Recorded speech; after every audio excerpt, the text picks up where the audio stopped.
every crime is a wound on the world. We're here to dissect it, layer by layer, to find the truth buried within. This is Anatomy of Crime. The ocean has a grammar all its own. It speaks in the rhythmic percussion of waves against a hull, in the subtle groan of steel under pressure, in the vast, indifferent silence of the open water.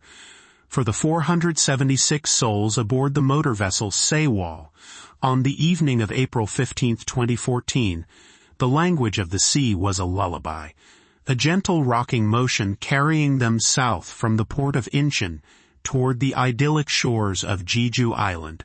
Among them were 325 students from Danwon High School, their youthful energy a vibrant counterpoint to the diesel engine's steady drone.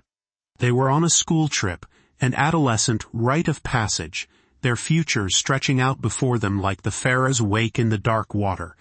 They laughed, shared snacks, and sent messages to their families, blissfully unaware that the ship entrusted with their lives was a lie. It was a steel coffin masquerading as a vessel. By 8:52 a.m. the next morning, the grammar of the sea had changed.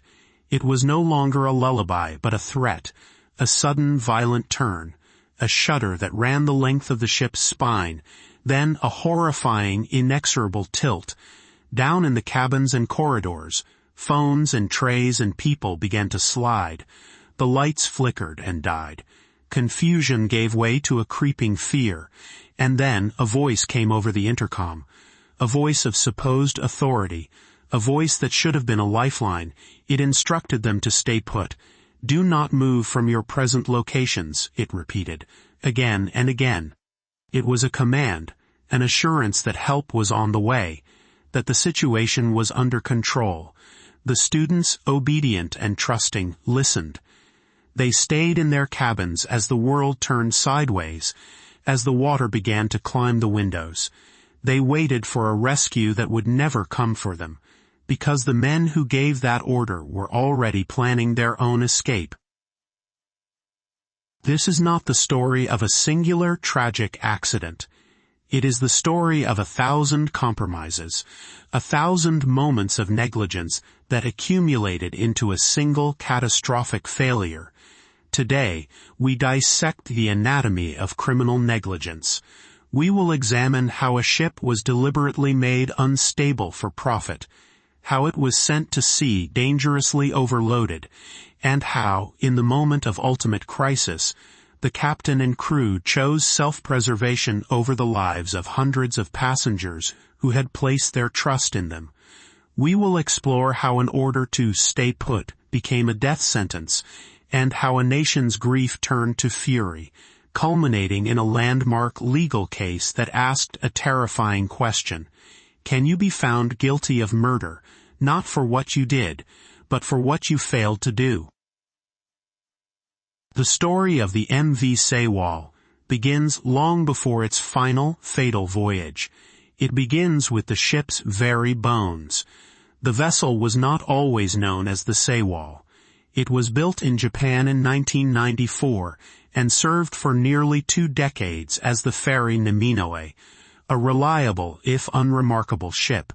In 2012, it was purchased by a South Korean company, Joon-seok Marine. This is where the ship's slow, deliberate corruption began.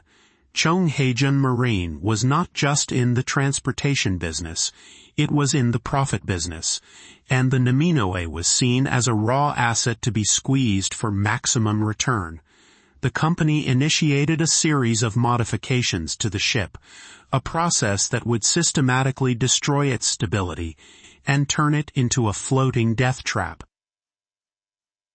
The most significant and dangerous of these alterations was the addition of a 5th deck.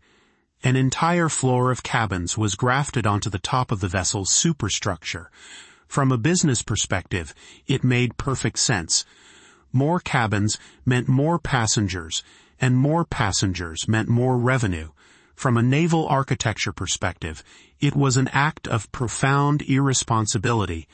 A ship's stability is a delicate, complex dance with the laws of physics, centered around its center of gravity, adding hundreds of tons of steel and fixtures so high above the waterline raised the ship's center of gravity dramatically. This made it top-heavy, far more susceptible to rolling, and much slower to right itself in the water. It was like taking a well-balanced spinning top and gluing a heavy weight to its peak. Its inherent stability was gone. To compensate for this added top weight, basic naval science dictates you must add weight below. This is typically done through ballast water, which is seawater pumped into tanks in the bottom of the hull, to lower the center of gravity and keep the ship stable.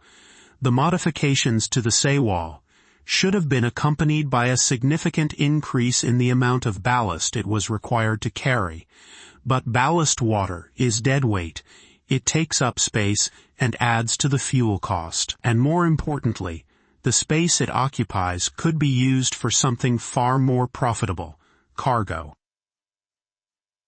So, Chonghaejin Marine did the opposite of what was safe. They permanently removed a significant portion of the ship's ballast tanks to create more cargo space.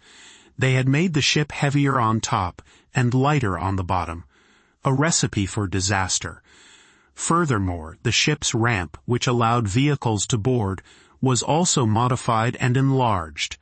Safety equipment, such as the life rafts, were found to be poorly maintained. In one chilling discovery, after the sinking, investigators found that many of the life rafts were tied down so securely with wire that it would have been impossible to deploy them in an emergency. The ship's lashing equipment, the vital chains and turnbuckles used to secure cargo and vehicles in the hold, was old, insufficient, and rarely used correctly. The company had created a vessel that could carry more, but could sail safely with far less.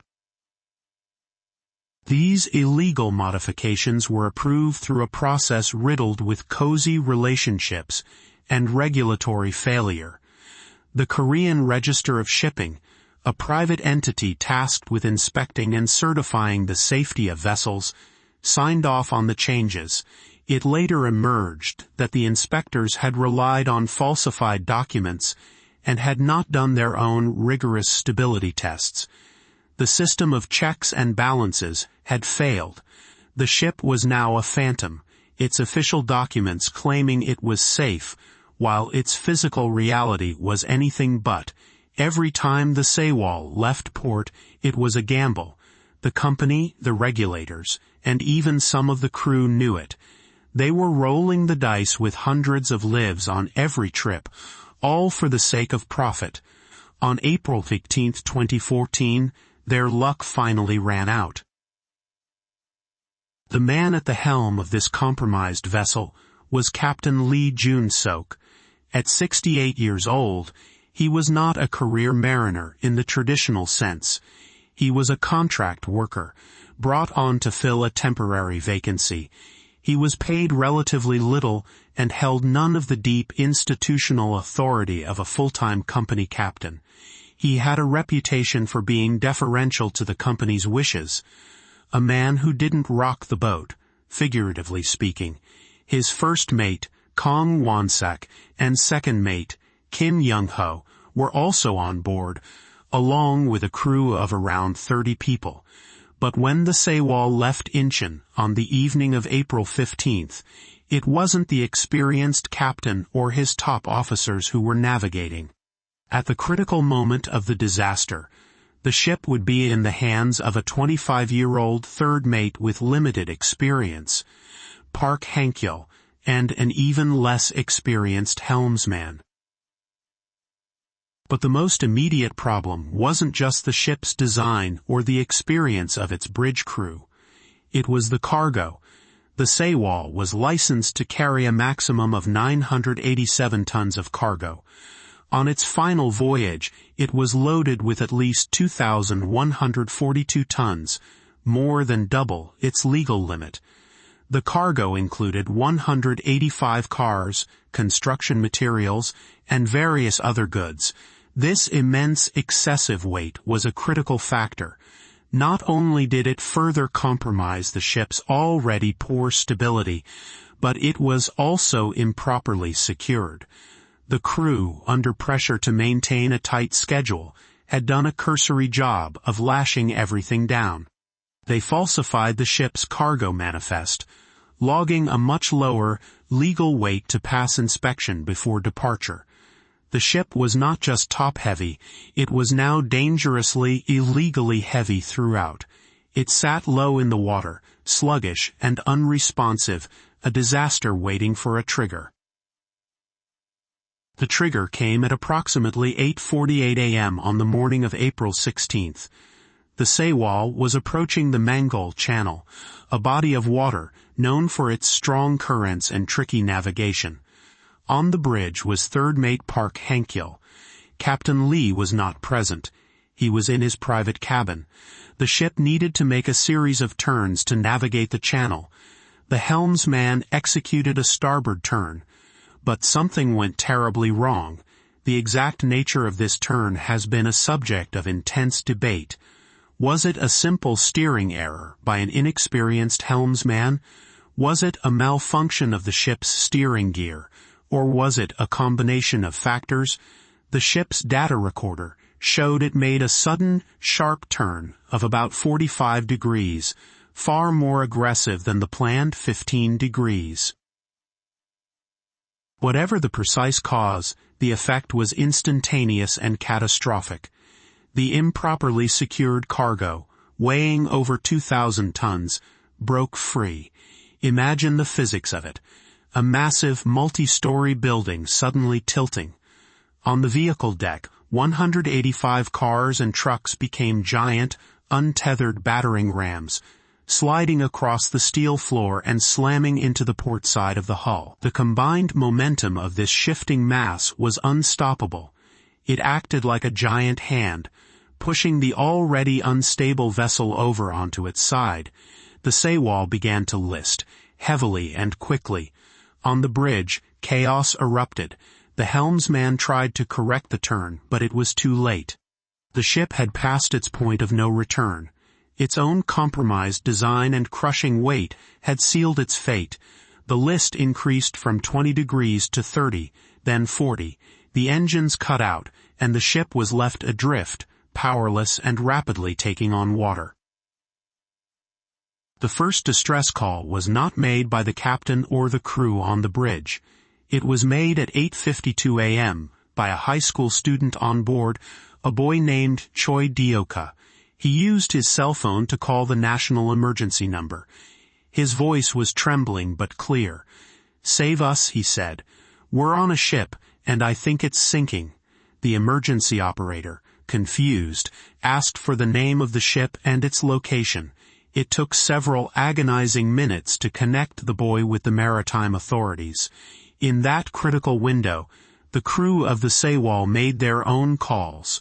But their priority was shockingly different. Their first call was not to the Coast Guard, but to the Vessel Traffic Service, the VTS, in Jeju. This call, and the ones that followed, provide a chilling transcript of incompetence and indecision.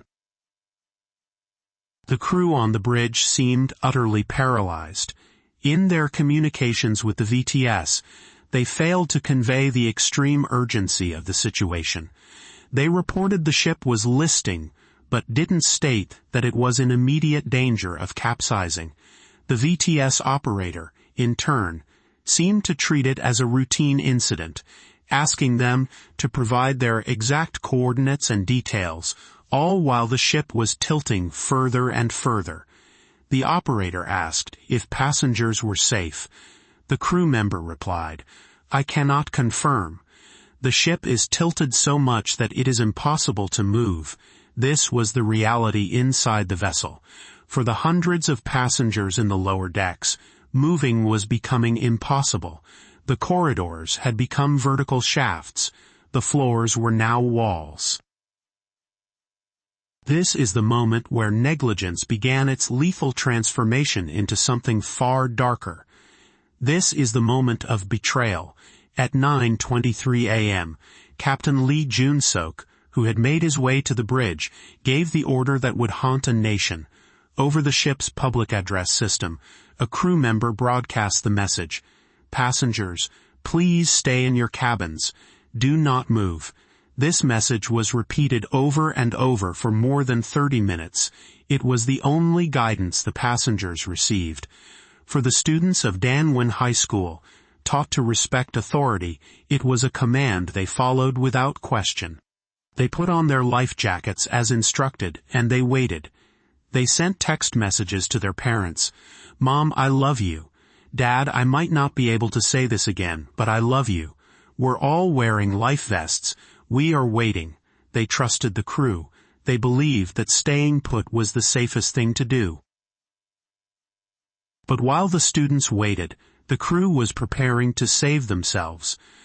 The broadcast log shows that while passengers were being told to stay inside, the crew was in communication with VTS about the rescue. The VTS operator asked the captain to make a final decision on evacuation. The captain's response was evasive. He worried that if passengers abandoned ship in the strong currents, without immediate rescue, they could be swept away. On the surface, it sounds like a reasonable concern. But his actions and the actions of his crew tell a different story. They were not concerned about an orderly evacuation into life rafts. They were concerned with their own escape route. At 9:35 a.m., the first Korean Coast Guard vessel arrived on the scene. It was a small patrol boat, not a large rescue ship. The crew on the bridge could see it. They knew help was physically present. This was the moment for a captain to give the order to abandon ship. It was the moment to lead the evacuation, to be the last person off the vessel, as maritime law and tradition demand. Captain Lee Joon-seok did the opposite. He and his senior crew members were among the very first people to leave the sinking ferry. At approximately 9:46 a.m., the Coast Guard boat pulled alongside the bridge and the crew's quarters. The captain, who had taken off his uniform shirt and was in his sweater and underwear, clambered out of a window and onto the deck of the rescue boat. He did not identify himself as the captain. He blended in with the other rescued crew members, just another survivor. He left behind over 400 people, most of them children, who were still following his last command to stay put. The footage of the rescue is infuriating to watch. You can see the Coast Guard boat approaching the heavily listing ship. You see crew members, easily identifiable by their uniforms, climbing to safety. You don't see any organized effort to get into the passenger areas of the ship. You don't see anyone breaking windows or trying to lead passengers out. The rescuers focused on pulling people from the exterior decks and the bridge, the easiest targets. They accepted the crew's story that everyone had been told to evacuate, even though no such order was ever effectively given. The command to stay put continued to echo through the ship's empty hallways, even after the captain who authorized it was safely aboard a rescue boat. Meanwhile, inside the ferry, a few brave individuals realized the truth. They understood that the crew had abandoned them, and that waiting was a death sentence. A handful of students and other passengers defied the order. They ignored the intercom and fought their way up through the near-vertical corridors, climbing up railings and over furniture, helping each other. They made it to the outer decks and were among the lucky few to be rescued. But they were the exception. The vast majority, trapped in the labyrinthine lower decks, had no chance. The water was rising, the ship was tilting past 60 degrees, and their only escape routes were blocked by a wall of water. Their obedience had become their doom. The failure was not limited to the Sewol's crew. The official rescue operation was a tragic study in confusion and incompetence. As the scale of the disaster became clear, a massive response was launched. involving dozens of ships and helicopters from the Coast Guard and the Navy, but there was no clear command structure. Different agencies failed to communicate effectively. The golden time, the crucial first hour or two, when a rescue inside the ship might have been possible, was squandered. The Coast Guard's initial responders were not equipped or trained for a complex internal rescue on a capsized vessel. They circled the sinking hull, pulling the few survivors from the water, but they did not make a concerted effort to break in and reach those trapped inside. In stark contrast to the official paralysis were the actions of local fishermen. Hearing the news, dozens of fishing boats in the area raced to the scene, long before many of the naval vessels. They knew the waters, and they acted with desperate urgency. They pulled dozens of survivors from the sea, saving people who had jumped or been thrown from the ferry. Their heroism highlighted the tragic inadequacy of the professional rescue effort. They were civilians with small boats, and yet they proved more effective in those first critical minutes than the multi-million-dollar assets of the state. As the morning wore on, the Sewol rolled completely over, until only a small part of its keel was visible above the waves. It then sank entirely, coming to rest on the seabed more than 40 meters below. It took with it the hundreds of passengers still trapped inside. For days, the nation and the world clung to a desperate hope. Officials talked of potential air pockets within the submerged hull where survivors might be holding on. The families gathered at the port of Jindo, staring out at the sea, enduring an unimaginable vigil. They were given conflicting information, false promises, and bureaucratic runarounds. The government's initial public statements were disastrously inaccurate, at one point claiming that all the students had been rescued, a cruel falsehood that briefly raised hopes before dashing them in the most painful way possible. The recovery operation was slow and agonizing. Divers battled strong currents and poor visibility to search the submerged maze of the ship. Day after day, they brought bodies back to the surface. The parents had to perform the horrific task of identifying their children. The public gymnasium in Jindo became a place of profound national grief, its floor covered with the mattresses of waiting families, their silent anguish a testament to the scale of the loss. The final death toll was 304 people. Of the 476 on board, only 172 survived. Among the dead were 250 students from Danwon High School. 9 victims remained missing. Their bodies never recovered from the wreck. The grief quickly curdled into a white-hot rage. How could this have happened? How could a modern ferry, on a routine trip in calm weather, simply capsize and sink? How could the crew abandon their posts? How could the rescue have been so ineffective? The anger was directed at the ship's company, Joon-seok Marine, at the regulators who had approved the unsafe vessel, at the Coast Guard, and increasingly, at the highest levels of the South Korean government.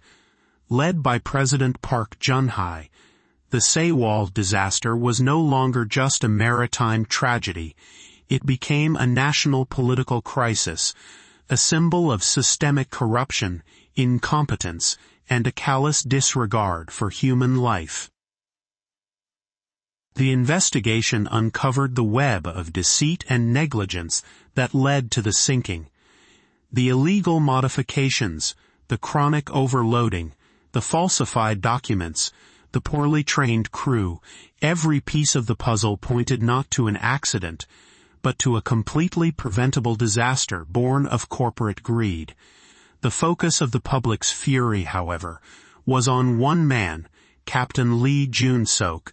He became the face of the betrayal.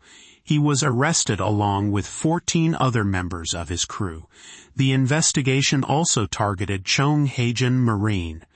An arrest warrant was issued for the company's owner, Yoo Byung-un, a secretive and eccentric billionaire who also led a religious cult. This sparked a bizarre, nationwide manhunt that lasted for weeks. Yu became the country's most wanted fugitive, with millions of dollars offered for his capture. The search ended in anticlimax and mystery. His body was found in a field, badly decomposed, the cause of death never definitively determined. The trial of Captain Lee and his crew began in June 2014. It was a trial that captivated and horrified the nation. The prosecution took the extraordinary step of charging Captain Lee and 3 of his senior officers, the first mate, second mate and chief engineer, with murder. The other 11 crew members faced lesser charges of negligence and abandoning ship. The legal argument for murder was novel and challenging. The defendants had not actively killed anyone. They hadn't set a fire or fired a weapon. The prosecution's case rested on a legal concept sometimes called murder by willful negligence or murder through omission. The argument was this: the captain and his senior crew held a specific legal and moral duty to protect their passengers. They were fully aware of the extreme danger their passengers were in. They knew the ship was capsizing and sinking. They knew that their repeated order to stay put was keeping hundreds of people trapped inside a steel tomb. And they also knew that by abandoning the ship themselves, without issuing an evacuation order, they were ensuring that those people would almost certainly die. Their actions, or rather, their calculated inactions, the prosecution argued, were the direct equivalent of pushing someone off a cliff. They had created the conditions for the deaths, and then walked away, fully conscious of the lethal consequences. The prosecution contended that this level of gross negligence and disregard for human life met the legal standard for murder. The evidence presented was damning. Transcripts of the bridge communications showed their paralysis and their failure to ever issue a clear and timely evacuation order. Testimony from surviving passengers described the repeated, "stay put" announcements. The video of the captain being one of the first to be rescued was played for the court, a visceral image of cowardice. The defense attorneys argued that the crew was in a state of panic and confusion. They claimed the captain was not in a fit mental state to make rational decisions. They argued that while their actions were negligent, they did not rise to the level of intentional murder. They had not intended for the passengers to die. The trial was emotionally charged. The families of the victims filled the courtroom every day, their grief a palpable presence. At times, their anger erupted, shouting at the defendants. The crew members, for their part, offered apologies but little in the way of coherent explanation for their actions. Captain Lee claimed he had delayed the evacuation order because he feared people would be swept away by the currents, an excuse that rang hollow, given that he made no effort to deploy life rafts or organize any kind of orderly evacuation before he fled. In November 2014, the district court delivered its verdict.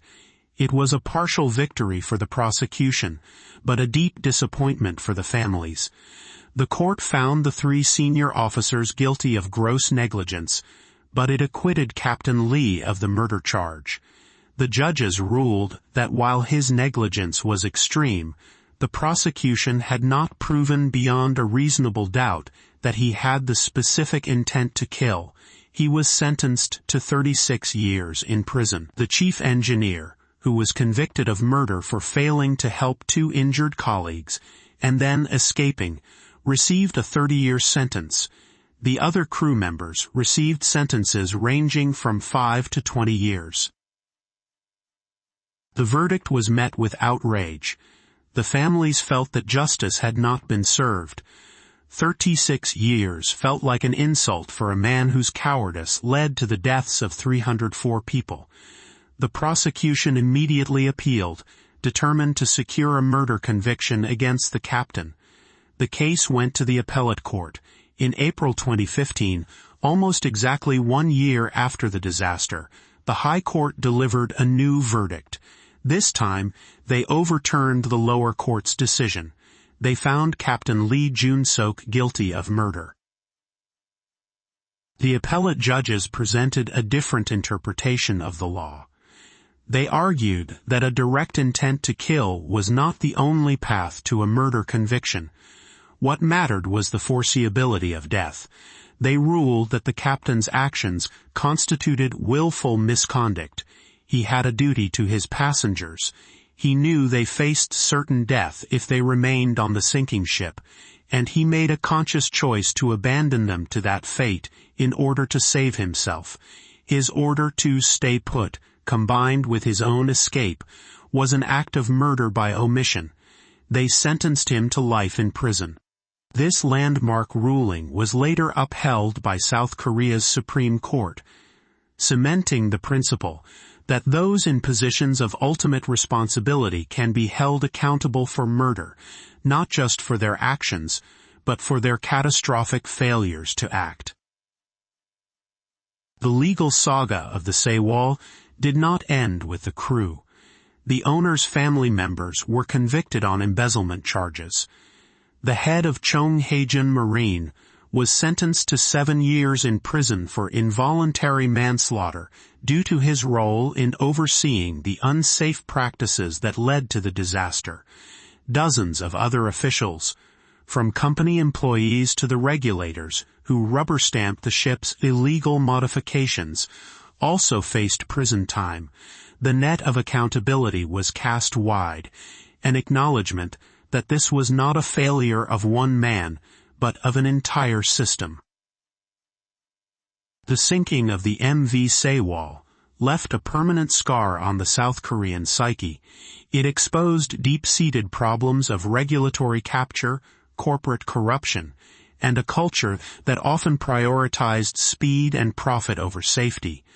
The disaster led to the disbanding of the Korean Coast Guard, which was restructured into a new Ministry of Public Safety and Security. New laws were passed to strengthen maritime safety regulations and to hold corporations and their owners more accountable for accidents. For the families of the victims, the fight for truth and justice continued for years. They campaigned relentlessly for a more thorough investigation and for the recovery of the sunken vessel. In 2017, in a monumental feat of engineering, the 7,000-ton ferry was finally raised from the seabed and brought to shore, allowing for a search for the final missing victims and a more complete forensic analysis of its structure. The anatomy of this crime is one of cascading failure. It is a story where every single link in the chain of safety was not just weak, but deliberately broken. The first break was in the design, where profit was prioritized over physics, creating an inherently unstable vessel. The second was in regulation, where inspectors failed to see or chose to ignore the obvious dangers. The third was in operations, where a culture of overloading and improper cargo securing became standard practice. The fourth was in command, where an inexperienced bridge crew made a critical error. The fifth, and most unforgivable, was in the human response, where a captain and his officers abandoned their most sacred duty, choosing their own lives over the hundreds who depended on them. And the final break was in the state's ability to respond, where a rescue effort was crippled by incompetence and a lack of coordination. The story of the Sewol is a harrowing reminder that negligence is not a passive state. It is an active choice. It is the choice to cut a corner, to falsify a document, to overload a vessel, to look the other way, and in the case of Captain Lee Joon-seok, it was the choice to walk away. His conviction for murder sets a powerful precedent, a declaration that in certain circumstances, The failure to act is an act in itself, an act of such profound and lethal irresponsibility that it is indistinguishable from pulling a trigger. The 304 victims of the Sewol were not killed by the sea. They were killed by a system of greed, and by the men who, in the final critical moments, decided that their own lives were the only ones worth saving. The weight that sank the Sewol was more than just its illegally modified superstructure and its overloaded cargo. It was the accumulated weight of 1,000 bad decisions, of countless ethical compromises, and the unbearable burden of a trust that was utterly and tragically betrayed. This has been Anatomy of Crime, where the truth is never simple, but always worth seeking.